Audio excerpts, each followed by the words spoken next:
Teachings on practice and leadership. 1. The limits of cleverness and the need for humility. At first, people are drawn to those who are clever. Yet over time, if a person's words bring no real help, others gradually drift away.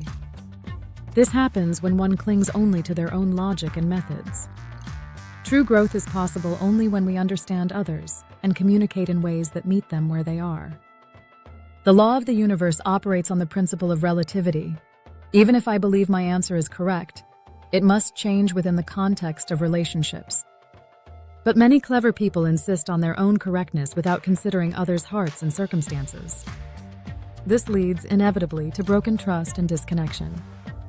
2. The strength of choosing silence.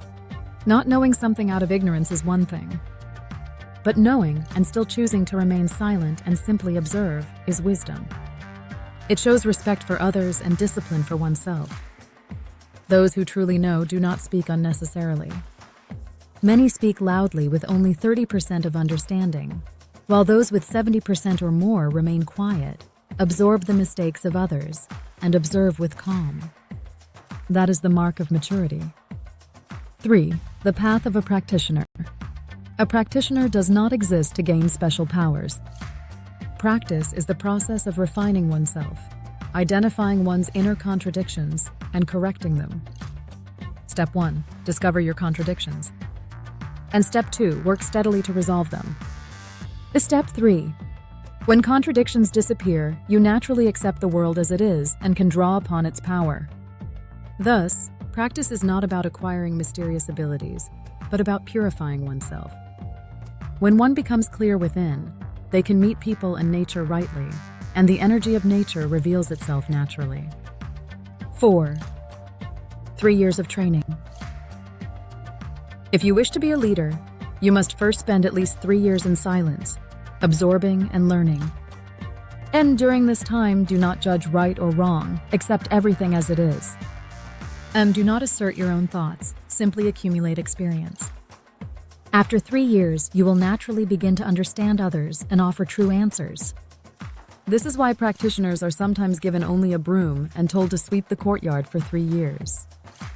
It is not merely about cleaning, it is about emptying the heart and learning humility. 5. The conditions of leadership. If you want to be a leader, abandon the thought of standing above others. A true leader rises naturally when they can take on the pain of others and resolve it. One does not become a leader by demanding the position. Sharing what you learn is also vital. When you humbly pass on just 30% of your understanding, greater wisdom and strength flow back into you. The more you share, the more you are replenished. This is the law of nature. But if you share with arrogance, it never truly reaches others. Knowledge and energy flow only through humility and care. 6. The conclusion of practice. Practice is not for display. It is the path of removing one's contradictions, embracing nature in humility, and living in ways that genuinely help others. If this is sustained for 3 years, your environment will naturally transform, greater wisdom will open, and you will stand as a true leader.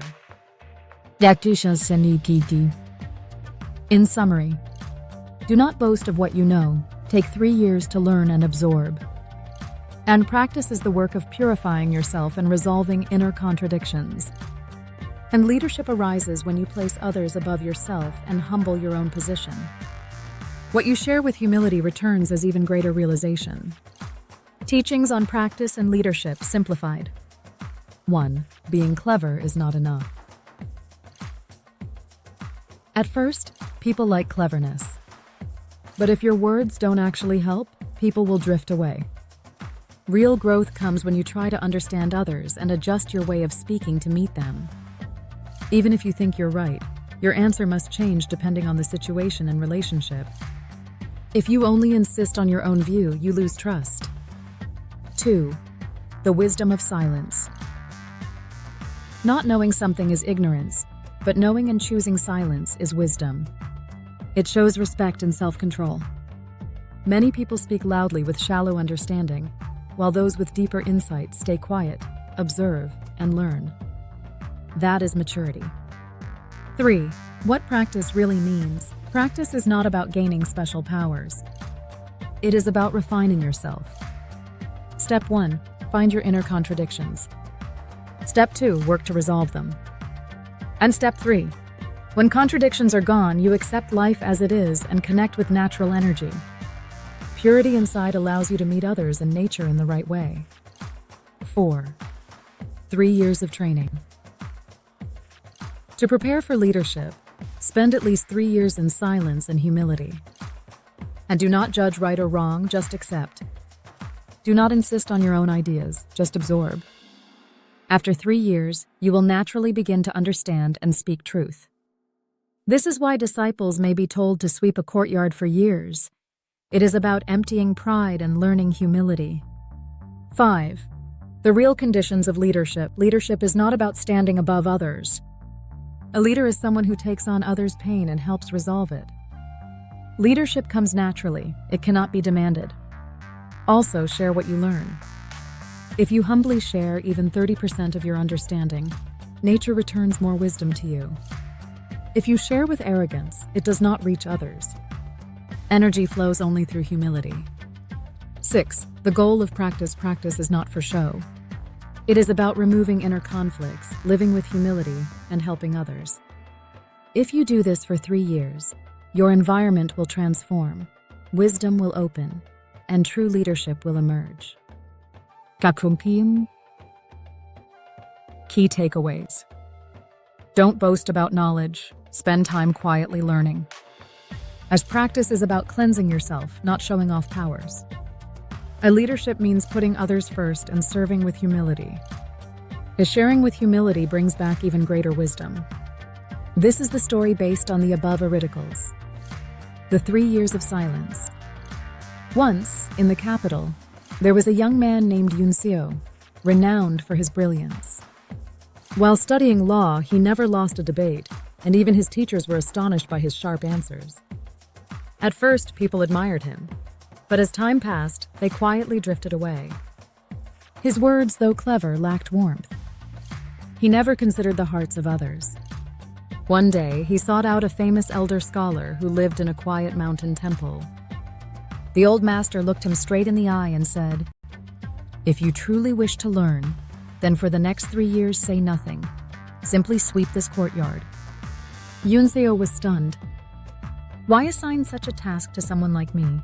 Do you not recognize my knowledge?" The master shook his head and replied calmly, "You have always sought to prove yourself, but you have never once seen into another's heart. Unless you change this, all you have built will crumble." Anger and resentment boiled inside him for days. Yet eventually, Seo picked up the broom.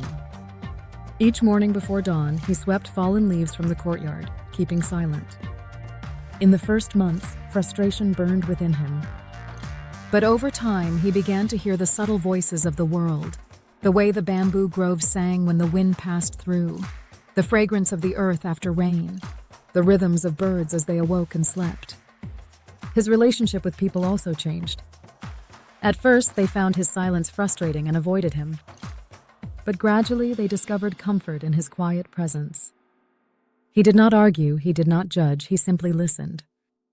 People began to open their hearts to him, and in doing so, they felt healed. When 3 years had passed, the master summoned him once again. "Now tell me what you have learned." Seo took a deep breath and spoke slowly.